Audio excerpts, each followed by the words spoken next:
kula wingi pas ngaji teng Demak teng kanca-kanca sing nderek kula omong. Kita secara ideologi bersimpati ya sama kelompok-kelompok yang melawan kebatilan. Tapi kalau kelompok itu kecil dan beda dengan negara, itu resikonya negara ada harus tanggung jawab. Ya kan kita cerita ilmiahnya saja. Ini bukan menyalahkan siapa-siapa. Kita cerita ilmiahnya saja. Banyak faksi-faksi kecil kayak kasus di Sudan, di Khartoum, di Darfur, di Rwanda, di Kenya. Itu sama kalau melihat berita di Kenya, di mana itu yang sering ada penculiknya itu yang Somalia ya. Somalia. Kelompok-kelompok kecil ini kan bikin satu faksi yang anti negara. Terus mereka atas nama kebenaran yang diyakini bikin gerakan tertentu.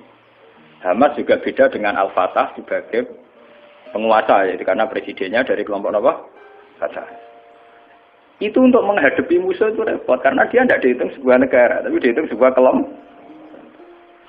Tapi kalau para kiai itu ikut bagian dari negara, itu yang harus melindungi negara. Sehingga dengan sendirinya, kalau kita bagian dari negara kayak Ruhin Madun, ya ikut punya Kodam Brawijaya, ikut punya Kodam Diponegoro, ikut punya Pangdam Jaya. Karena negara harus melindungi rakyatnya, dan itu rakyat yang sah, karena tidak rakyat yang mau bikin kelompok yang anti negara.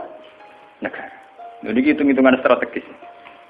Sebab itu sejarah Wali Songo itu tidak ada yang tidak mengakui sistem negara. Dulu ketika Sunan Ampel itu dapat Ampel Denta, itu bagian dari Majapahit. Ketika beliau ingin bikin negara, juga mengakui sistem pola negara. Yaitu pola negara saat itu harus dipimpin seorang raden, sehingga Sunan Ampel tidak nyuruh wali-wali yang lain, tapi nyuruh Sunan Raden Sinten Fatah. Begitu terus zaman Basim Asy'ari juga ikut Masyumi, ngakui proses bernegara secara konstitusional, sehingga Basim ya ikut Masyumi saja, ikut kelompok bagian dari negara. Dulu ketika era Soekarno ya ada kabinet K4 termasuk NU yang ngakui proses hukum negara. Karena dengan NU ikut partai politik dan bagian dari negara itu kalau diserang Malaysia atau Portugal ya pada karo nyerang Indonesia. Itu beda dengan kita misalnya kecewa sama negara terus bikin kelompok tertentu yang anti negara. Itu kalau kelompok lain nyerang ya kamu sebagai kelompok bukan sebagai negara. Dan itu risikonya tinggi. Artinya secara syariat itu Nabi benar ketika memandu talzam jama'atul muslimin.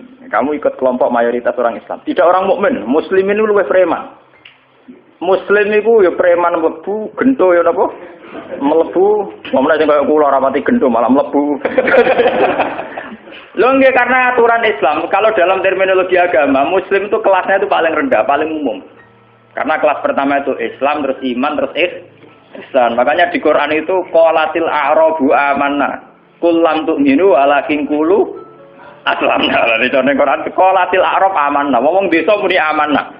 Sakjane urung level dhek muni amanah, lagi aslam. Nah, padahal Nabi nyuruh talzam jama'atul muslim. Wis pokoke melok umume wong Islam. Manu kula pun bolak-balik cerita. Saya ini termasuk ulama yang mboten ate salat tahiyat masjid diwarang. Mergo umume wong ra salat yo melok ra salat. Saking kula lho nggih, tapi aja tiru lho. Karena saya begitu berangkat dari muata ilmu saya gitu loh. Jadi orang krono kaslan tak hitung secara strategi menapa. Nek toko-toko kula tak ngene kula diseneng. Wah, cocok ngene Gus Ba, umume wong. Kula anggere iso nggih biasa, marung nang pasar nggih biasa, santai mawon. Nanti bakule nggih bangga. Gus Ba sering jarang mriki. Aku lho ora urusan ana cerita ulama marung muruah ana buan.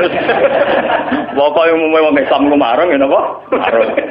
Termasuk umume kasus sithik-sithik duwe. Agar gak nemen-nemen. Misale nyenengi tangga selingkuh agar gak nemen-nemen, pokoke sing umum-umum mah. Niki penting ya.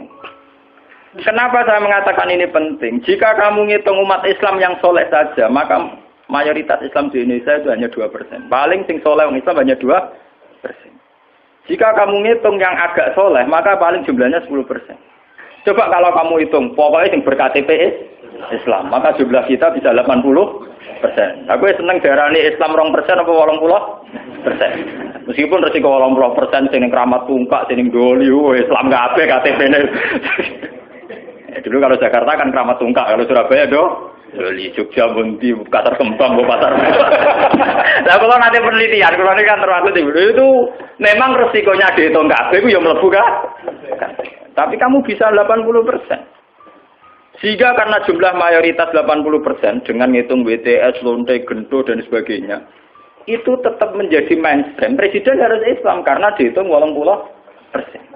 Coba kamu nuruti kesalahan sepihak, maka Islam jumlahnya hanya 2%. Maka berarti presiden cek kafir, cek Kristen nggak masalah karena jumlah umat Islam itu orang persen. Ya ini bu anggap Islam ra penting, Islam ra kanggo mergo WTS. Ya, tapi akhirnya gara-gara rabu itu jumlah orang Islam mau 5%. Resikonya di presiden Kristen itu masalah karena mau dihitung. Coba kalau kamu tetap hitung semua, itu tetap 80%. Akhirnya kita tegak sebagai mayoritas. Memang samu madun Islam mayoritas sudah ditopang Islam BTS maling dan sebagainya. Bedene kiai lah. Kita berdiri tegak sebagai mayoritas itu ditopang Islam sing dualan sing gubendo-gendo. Cari sapa kita tegak sendiri. Sebab itu Nabi memandu. Kalau kelompok sudah bulat, itu tetap kita ikut mayoritas. Talzam jama'atan. Itu ngaji kita. Makanya wa huwa mustami'un. Kita masih sepakat bahwa Islam itu harus jalannya bunyal Islam ala khamsin. Kita mengikuti panduan hadis sahih bahwa Islam hanya bunyal Islam ala khamsin. Yang namanya Islam itu ya hanya syahadat, sholat, zakat, puasa dan haji. Titik. Nah, bahwa ini cerita ilmu sosiologi. Bahwa kita ingin punya presiden Islam, bupati Islam, gubernur Islam, itu bawaan psikologi mayoritas. Itu eleng-eleng, bukan ideologi Islam. Saya sebagai ulama bertanggung jawab terhadap mazhab ini. Kita ingin presiden Islam, bupati, gubernur Islam, legislator Islam, itu bawaan kita sebagai mayoritas. Karena kita sebagai mayoritas, tentu presidennya dari kelompok mayoritas, yaitu Islam. Andai kan Islam kita itu di NTT, andai kan Islam kamu itu di Ambon atau di Bali, kamu tidak akan, misalnya Madun sekarang di Bantul. Tersinggung ketika bupatinya ada Islam. Coba kalau kamu ditektir jadi orang NTT. Paling bupati ini Kristen, yang penting nggak ngebangun masjid. Misalnya Mustafa begini, hidup di Amerika, dia paling pikirannya kan, dia tidak mensyaratkan presiden Islam, ya nyaratno gubernur Islam. Yang penting nggak ngusir wong Islam. Tapi saat dia Bantul karena mayoritas, dia mensyaratkan bupatinya. Itu bukti bahwa keinginan kita punya bupati gubernur Islam itu bawaan psikologi mayoritas, bukan bawaan ideologi Islam. Kalau Islam ya hanya bunyal Islam ala khamsin. Bangunan Islam ya hanya 5 itu. Bangunan iman ya hanya 6 itu. Paham ya? Nah, sama nggak usah teruskan. Kalau gitu partai politik Islam penting dan itu sensitif. Nah, takut amono sensitif. Mau bolak-balik ngaji ini sensitif. Senengane kok takut sing sensitif. Takut sing umum mau. Misalnya takut sing umum. Lah penake piye Gus wong Islam? Ya di dhuwit uraan sithik-sithik, nak dosa di sepuro pangeran. Wong di dhuwit ora dosa to, Gus. Tapi mesti di sepuro pangeran. Tapi ini ngaji, ini penting ngaji. Jadi ngaji yang kemarin kan jelas ya, ketika banyak fitnah, banyak tragedi, pesan Nabi napa talzam jama'atan. Itu dalam sebuah hadis ada yang lebih ekstrim lagi. Nabi ngendikan waman sadda finnar.